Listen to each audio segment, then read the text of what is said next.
Dans le salon Preventica, je viens de présenter une conférence qui essayait d'illustrer l'idée suivante, d'avoir un peu de recul par rapport à une certaine idée, voire discours concernant en fait les nouvelles évolutions sur le lieu du travail, notamment liées à l'introduction des technologies qui peuvent laisser croire que, en tout cas, une bonne partie du travail va disparaître. Et donc ça remet en fait en cause, de mon point de vue, deux principes. Premier principe, ça questionne en fait déjà une certaine idée du travail qui est un peu erronée, un peu limitée, héritée de l'industrie en fait, que le travail se limiterait simplement à des efforts physiques, par exemple, et qu'à partir du moment où on met des robots, donc le travail disparaît. Hein. Premier élément, parce que je questionne cette idée-là, parce que en fait, quand on regarde simplement les statistiques, que ce soit en Europe, France, en Amérique latine, Amérique du Nord, etc., en fait, on voit bien que le travail physique n'a pas du tout disparu et qu'on a toujours des contraintes industrielles classiques. Premier élément. Deuxième élément, c'est qu'il y a une deuxième illusion, c'est quand on dit que le travail, justement, se transforme, disparaît, se dématérialise, en fait, ce qu'il y a derrière, c'est un enjeu majeur, c'est la question de comment on mesure et comment on évalue ce travail, notamment pour la prévention. Autrement dit, donc, si on veut prévenir, donc, il faut avoir une connaissance très fine de cette activité et savoir qu'est-ce qu'il y a des singuliers, des particuliers.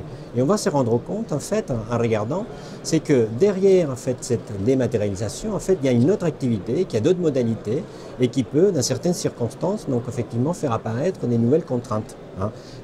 L'exemple qui est parmi les exemples donc, qui ont été donnés, les plus emblématiques à l'heure actuelle et qui peut être visible, je dirais, pour chacun d'entre nous, c'est celui donc, de l'introduction des caisses automatiques dans les hypermarchés.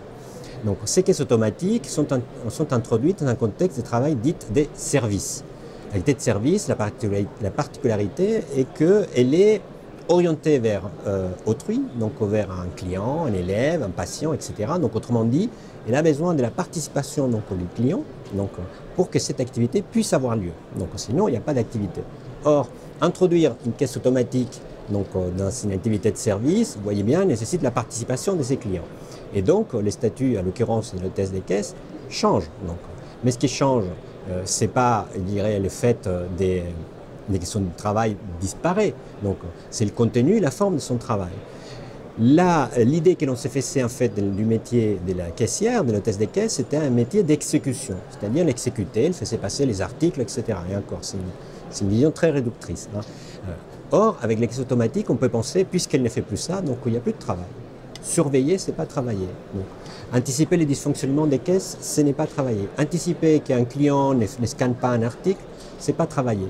Donc, et on voit bien là qu'en fait, il y a un déplacement qui s'opère parce que justement, on peut penser que le travail de la caissière en fait a disparu. C'est quelque chose qu'une collègue, Sophie Bernard, donc, a très bien montré concernant donc, les hôtesses des caisses. Donc, autrement dit, cette question donc, des bienfaits donc, du progrès technique et ses ambivalences, on voit bien que ces progrès techniques ont pu donner lieu à des choses qui sont extrêmement positives, si on regarde à long terme, par exemple. Hein. Mais également, elles posent des questions très sérieuses donc, pour la prévention et des enjeux énormes donc, pour essayer de comprendre ce qui se joue derrière ces transformations.